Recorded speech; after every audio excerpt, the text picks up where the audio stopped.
e está disposto. Agora, pastora, eu queria falar sobre um assunto delicado. Eu entendo se a senhora não quiser falar, não tem problema, mas eu acredito que tem situações que acontecem na nossa vida que, por mais dor que ela venha nos causar, ela vai trazer ensinamento para outras pessoas. Aham. É, nós sabemos que a senhora e o pastor passaram por uma perca Uhum. muito grande. É, eu não sei.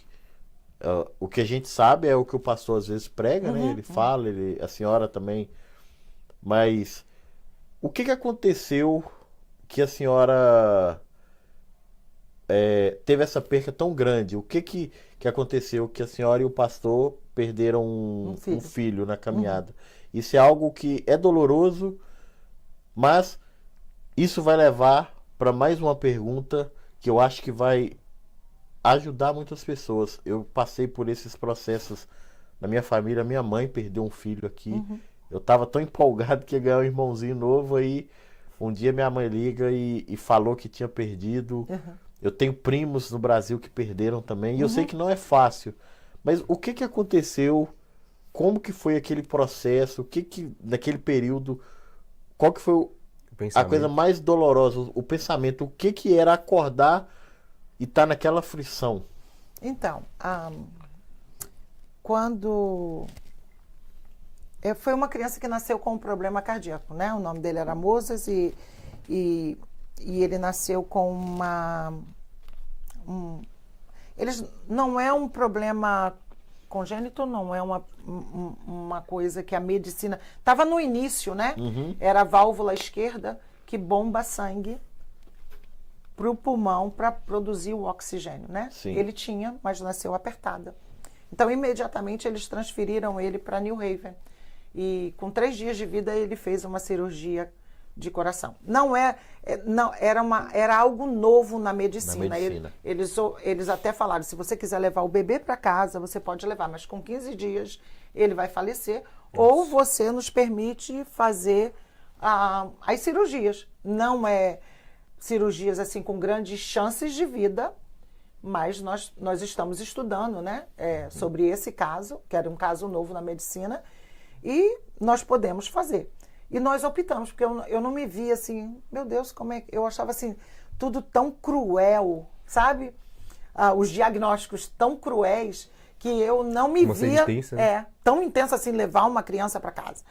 Mas, na realidade, olhando para trás, fez parte do processo, sabe? Eu não conheço ninguém, Arthur, que o Senhor está usando, vai usar, que não tenha sido tocado por Ele. Uhum. Eu acho que, quando eu digo assim, que todas as coisas cooperam para o bem daqueles que amam a Deus, a gente precisa confiar, independente da situação. Então, foi um período de 7 anos, nós lutando com a vida dele, né? Ele teve fases muito boas da gente viajar e ir para a Flórida.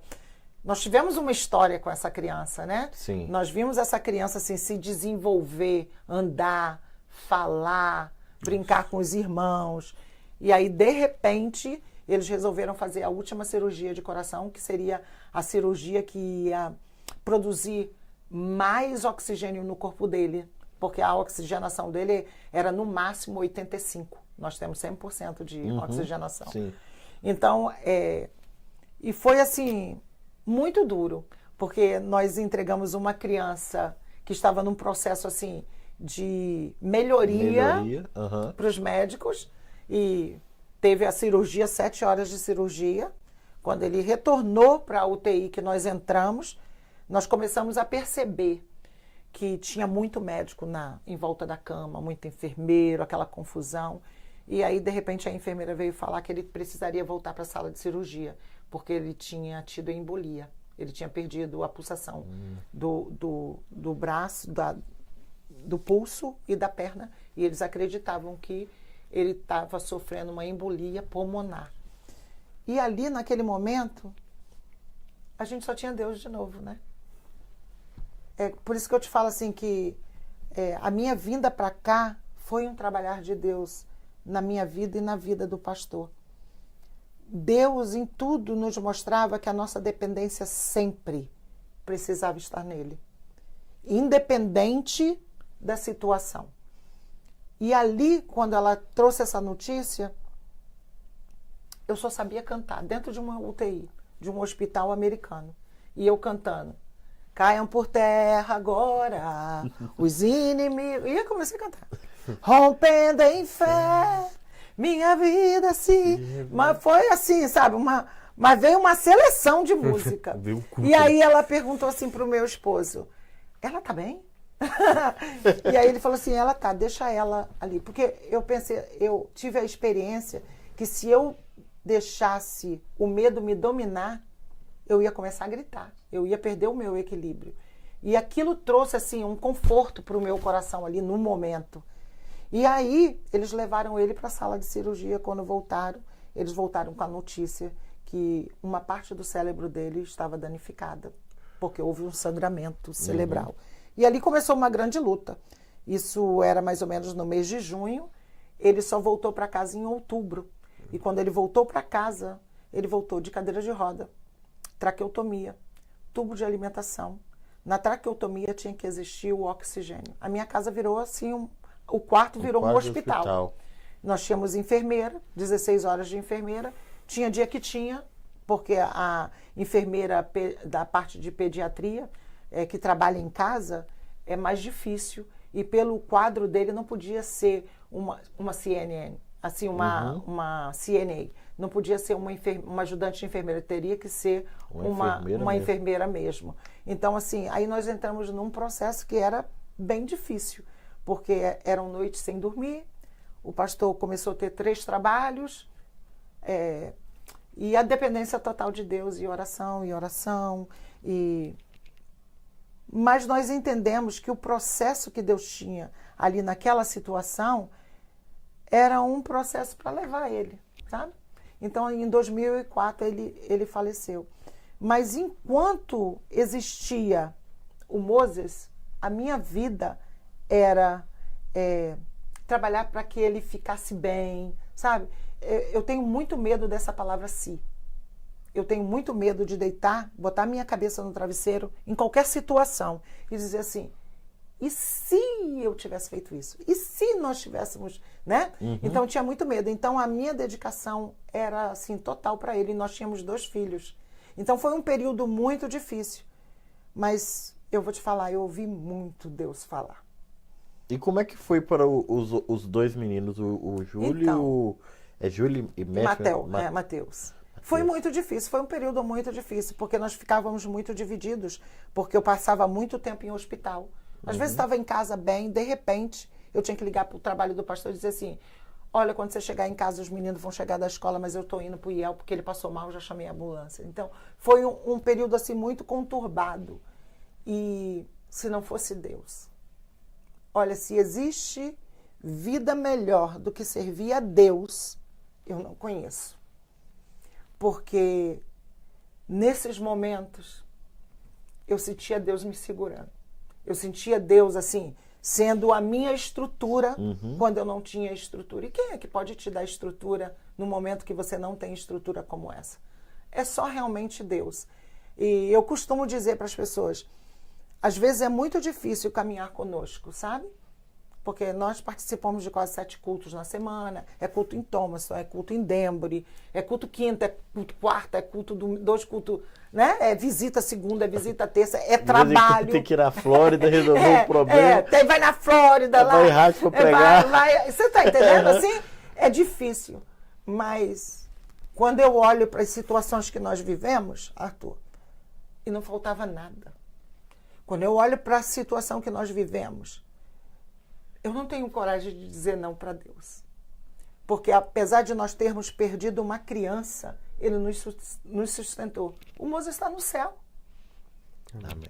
A minha motivação é que eu vou encontrar com Ele. Eu vou encontrar com Ele no céu. Perfeito. Perfeito. Aí algumas pessoas dizem assim, não recebeu um milagre. Lógico que recebeu.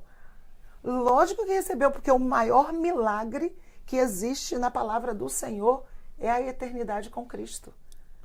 Então, assim, nessa caminhada, Deus começou a forjar o nosso caráter, a nossa dependência. Você entende assim como a história vai se ligando? Começou com a nossa mudança de lá.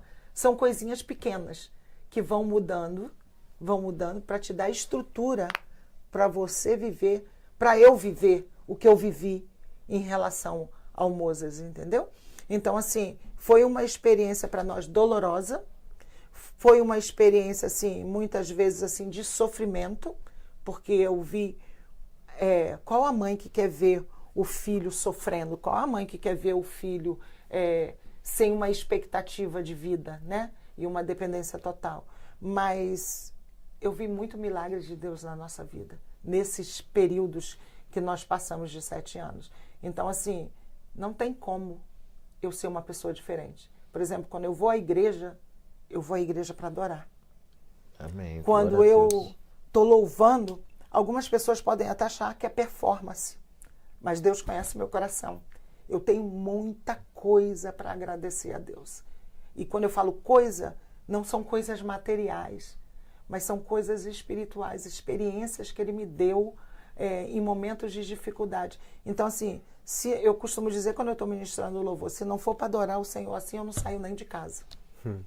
Porque eu tenho muita coisa. E cada pessoa, se olhar para dentro de si, se olhar para o seu passado, ela vai ver que ela tem muito para agradecer a Deus. Então, essa experiência, ela nos levou para um lugar que eu não posso sair de lá nunca mais. Nunca mais. Ela me levou para um lugar que eu não posso dizer não para Deus nunca mais. Ela me levou para um lugar que eu preciso realmente abrir meu coração e dizer, Senhor, muda tudo. Muda tudo. Tira do lugar o que tiver que tirar, sabe? Porque nós saímos dessa situação ilesos. Nós estamos casados. Eu vejo por tão pouco casais se separando. Se separa por causa de dinheiro. Dinheiro a gente nem tinha. Eu orava pro dono da casa sumir no dia do aluguel. Porque não tinha, apesar dele ter 3 trabalhos, o dinheiro era pouco. E Deus sumia com ele.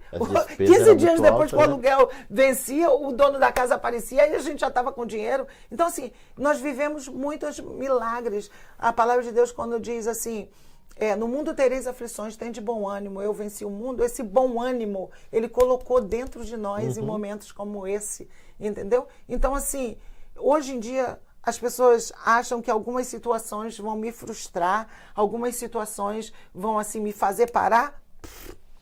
Não vai, porque eu já vivi coisas lá atrás que poderiam ter me parado. Quem tem esse tipo de experiência não me pararam, então eu não posso parar, entendeu? Eu não posso deixar que as situações que eu não tenho controle me parem, porque eu sirvo um Deus que tem o controle de todas as coisas na sua mão. Então, assim, eu não posso retroceder. E aí, às vezes, eu falo para o pastor assim, amor, mas você é chata, hein, com esses membros da igreja. Aí liga, vai, visita, e passa mensagem, passa cartaz. E liga na segunda-feira para saber. Aí ele sempre diz, ele fala assim, amor, pastorear é isso, é cuidar. Até o dia que ele dissesse para mim, não liga mais para mim, não estou mais na igreja, aí a responsabilidade já não é mais minha. Sim. Então, assim, mas... E eu tenho uma dificuldade muito grande, Arthur. Eu tenho uma dificuldade muito grande de entender, sabe, algumas situações que levam algumas pessoas a desistirem no meio da caminhada. Eu tenho muita dificuldade de entender um casamento que acaba por causa de coisas tão pequenas. Eu tenho dificuldade de entender alguém sair da igreja por causa de coisas tão pequenas. Eu ouvi outro dia uma pessoa dizendo assim, não era reconhecido, não me honravam, sabe? Não tinha direito. Meu Deus, reconhecido, isso é coisa para IML. Instituto Médico Legal, quando a gente morre, a gente vai lá, um parente reconhecer direito. Sim. A igreja não é lugar de direito, a igreja é lugar de renúncia. Exatamente. Sabe, a palavra de Deus é muito clara quando ela diz isso. Ela diz, Jesus diz isso. Quem quiser vir após mim, renuncie-se a si mesmo, Tome a sua cruz e siga. Ninguém quer renunciar a nada. Acho que é poltrona. É ferro e fogo. E o evangelho não é isso. É o evangelho da graça, é o evangelho do amor, é o evangelho de nós sabermos nos respeitar. Então, essa dificuldade aí eu tenho. Sabe, eu tenho, e Deus precisa trabalhar no meu coração. Eu acredito que é mais uma outra etapa que Ele precisa trabalhar. Mas a experiência que nós tivemos, a gente não tem como retroceder. É um testemunho forte, marcante. Tem uma cantora que eu gosto muito, ela é antiga. Não sei qual é, porque eu não sou do seu tempo. Eu esqueci o nome dela. Ela canta aquele hino Fala Daniel, eu sou o Senhor. Eu esqueci o nome dela. E ela também fala sobre a perca do filho. E ela fala que Deus ele visita ela e fala para ela, olha, eu vou te dar, mas esse hino vai te custar o seu filho. Nossa. E ela canta até hoje. Infelizmente, nós vemos pessoas ao longo da caminhada abandonarem a fé por causa disso. Tem um filme que ele tem uma imagem muito interessante, que um professor se diz ateu e no final ele revela que ele, na realidade, ele odeia Deus por uma perca que ele tinha. Eu acho que Deus eu não já sei está morto, né? né? Não é esse não. Não é esse. É um professor. É antigo esse filme. E ele tem um aluno que ele é cristão e no final o aluno confronta ele e ele fala sobre crer em Deus, que ele era ateu, que ele era inteligente. Aí no final ele revela que ele, na realidade, ele tem ódio de Deus por uma perca que ele teve. Ele culpava Deus. Eu vejo isso na minha família todo dia. Pessoa que não consegue firmar por causa de uma perca. Pessoas abandonam a caminhada porque perderam alguém, não viram o milagre de Deus acontecer da maneira que ela queria. Porque é difícil a gente ter essa maturidade. Entender que o milagre não sou eu que determino, é Deus. Você sabe o que o meu filho fez, o menor, o Mateus? Na altura, ele devia de ter uns 12 para 13 anos. Quando eles disseram que não tinha mais nada para fazer, o Moses foi para casa, ele faleceu em casa. E aí entrou todo um trabalho do Jaspers, que é um hospital que prepara as pessoas para morrerem sem dor, aquela coisa. E aí eles orientaram a gente e disseram para a gente, vocês precisam dizer para essas crianças que o Moses vai morrer, porque ele pode ser que ele não acorde amanhã, pode ser que seja hoje à tarde. E aí nós fomos conversar com eles. O Mateus se jogou assim em cima do Moses. Foi uma cena muito triste. Se jogou em cima do Moses e falou assim, mãe, o que a gente faz com a nossa fé?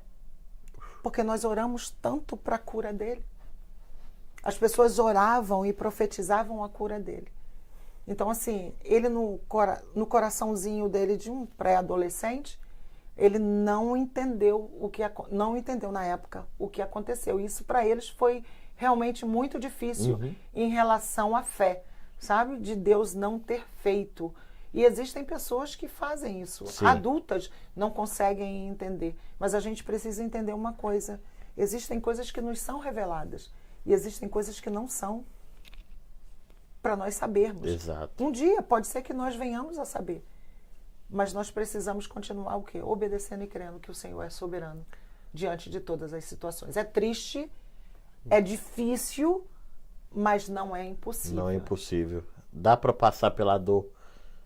Dá para vencer. Dá para confiar em Deus. Dá para confiar em Deus. Quando você entende que existe uma eternidade te esperando, você consegue passar pela dor e sabendo que você vai rever essa pessoa novamente. Que essa pessoa está com Deus, entendeu? Está com Cristo. Aleluia. Então, assim, é difícil isso. Alguns casais, eles se separam. Eu me lembro que o Hospital Assistência Social nos procurou e falou assim, vocês estão bem, casado? Porque 70% dos casais, quando tem uma criança especial ou perde uma criança, eles se separam. E aí eu olhei para a cara do pastor, ele olhou para mim, nós começamos a rir. Ela falou assim, por que você está rindo? Eu falei assim, minha senhora, não está dando para pagar um aluguel. Como é que esse homem vai pagar meu aluguel, o aluguel dele e o child support dessas crianças? A gente tem que ficar junto mesmo. Então, assim, essas dificuldades que a gente passou, alguns casais se separam. Sim. E isso fez com que a gente se unisse mais. Eu tenho no meu marido, meu amigo. Eu tenho ele como o meu porto seguro. Eu tenho ele como uma pessoa assim, eu não posso viver sem ele. Eu digo isso todo dia para Deus. Eu não posso viver sem ele. Eu sou realmente assim, apaixonada e grata a Deus pelo homem que ele colocou na minha vida. Porque aquele homem ali é homem com H.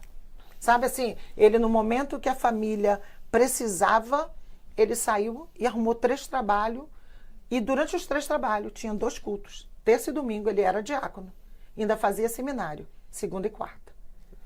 Então, assim, a gente só não faz aquilo que a gente não quer. Exato. O que você não consegue colocar aqui, você não consegue botar no seu corpo para ele fazer. Não. Então, assim, ele realmente, assim, foi uma pessoa muito importante nessa situação que nós vivemos. Porque eu era o suporte dele e ele era o meu suporte. E um dia depois do falecimento, vocês estavam num culto, No culto, né? no culto. Eu lembro deles, eu posso falar. Segunda-feira ele foi enterrado, na terça tinha um culto, na igreja era culto de campanha. E aí as pessoas perguntaram, vocês não vão no culto? Aí nós dissemos assim, não, nós vamos no culto, porque nós precisamos cultuar, nós precisamos estar na casa do Senhor. Existe outro lugar melhor para se estar? Não existe. É o Não melhor existe. lugar.